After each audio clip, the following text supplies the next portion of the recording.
We are here, and I'm not even ready.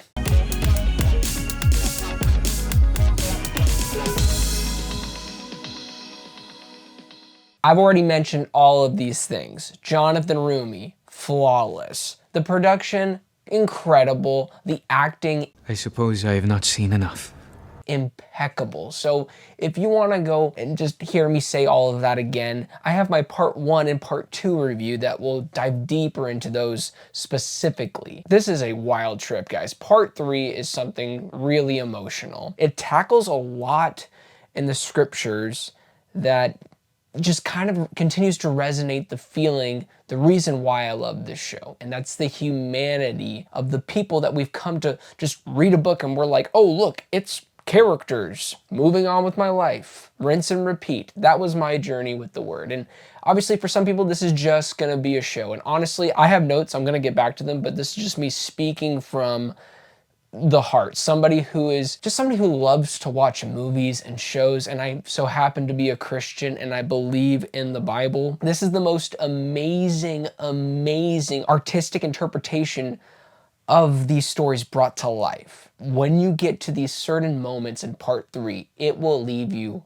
breathless. Dallas Jenkins continues to not really hold anything back. In an artistic way, there are going to be things that people will question, particularly with scenes in the last episode, the finale, which is by far the best episode of The Chosen in general so far, because I already can tell season 6 and 7 are going to be killer. But for this season, it has been all about preparation for Jesus, telling the disciples, hey, get ready for the inevitable. For a lot of people who know the story of Jesus, we know that. But for the sake of people who don't know the story of Jesus, it's a really intense ending. There's redemption, but there's also loss, temporary loss, and loss in other certain characters that are gonna be very impactful, and talking about generational names and how you will be remembered for certain characters like Judas, reminding us yet again the humanity of this show. But Dallas Jenkins continues to bring that aspect, humanity, with everyone. Like I said, Jesus is prepping the disciples, but he's also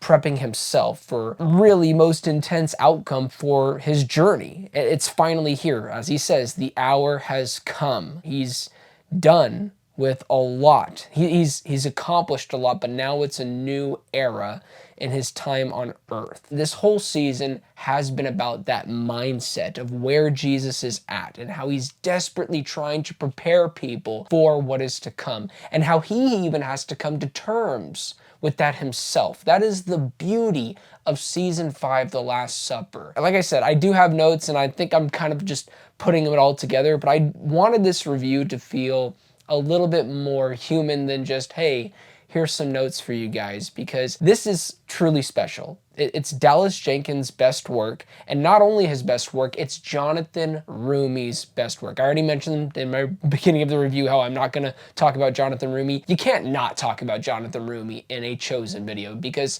he's literally playing Jesus, the star of the series. This is his best work to date.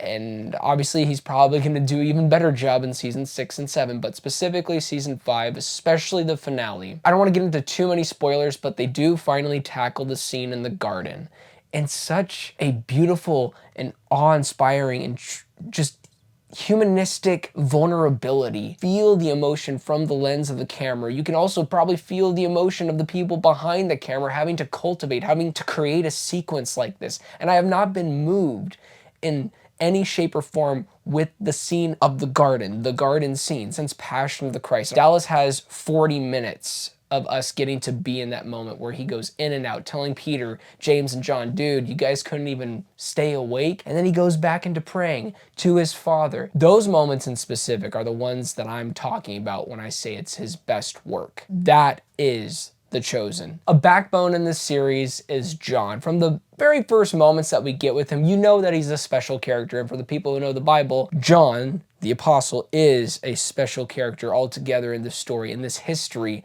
that it is real. These people, in fact, were real people who lived on this earth. John carries himself differently in season 5. In every conversation, you can see him looking at Jesus like he fully understands the assignment. He listens, he processes, and he even understands completely.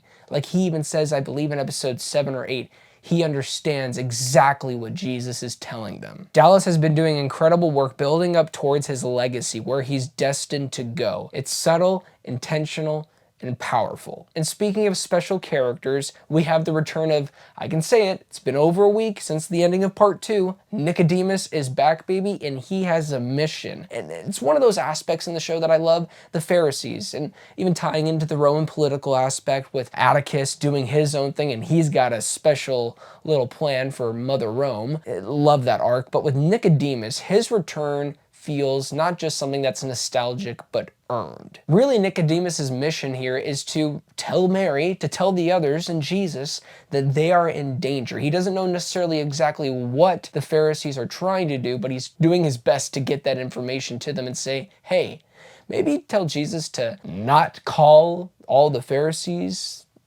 vipers. If you've already seen my reviews, you know Judas is my favorite character in The Chosen, and it has never been so much more solidified than in part 3 of The Last Supper. The moment Judas enters the house of the enemy to give information of Jesus' whereabouts is completely devastating. The back and forth around the 30 pieces of silver, absolutely razor sharp dialogue. You see the struggle that Judas even has when trying to compromise for a price, saying, no, I want 40.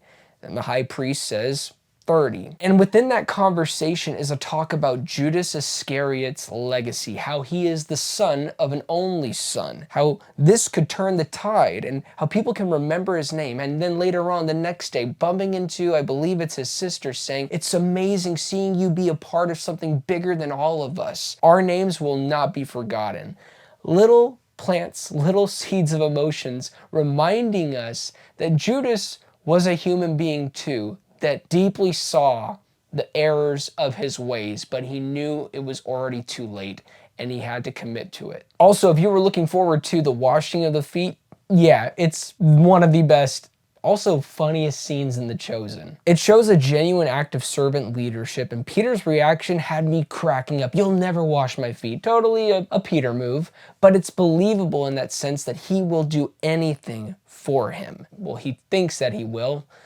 Just wait for that rooster to crow, man. Jesus is washing all of the disciples' feet right now, and he's in the back looking for an extra bowl, another pitcher of water, and saying, Jesus, Jesus, I can do this. I got you, I got you. And taking that time to just sit and listen to his master, to listen and understand what he is trying to accomplish. It's a beautiful scene that ends in a touching way. And episodes 7 and 8 might as well be titled Reflection, and plus the garden. In both episodes, each disciple walks through the streets revisiting memories before they met Jesus, or the moment that they did. Yet again, it's all about reminding us these were real people that had a genuine connection to this man that they so believed was the Messiah. It's showing us how their lives were and where they were at and where they're at today. It's a beautiful way to depict the disciples, the chosen. Dallas Jenkins has never been sharper. His direction is confident and layered. He gives every single character, from the leads to the small side roles, a reason to be here. Everyone has a narrative purpose. He's telling this story in a way that feels intimate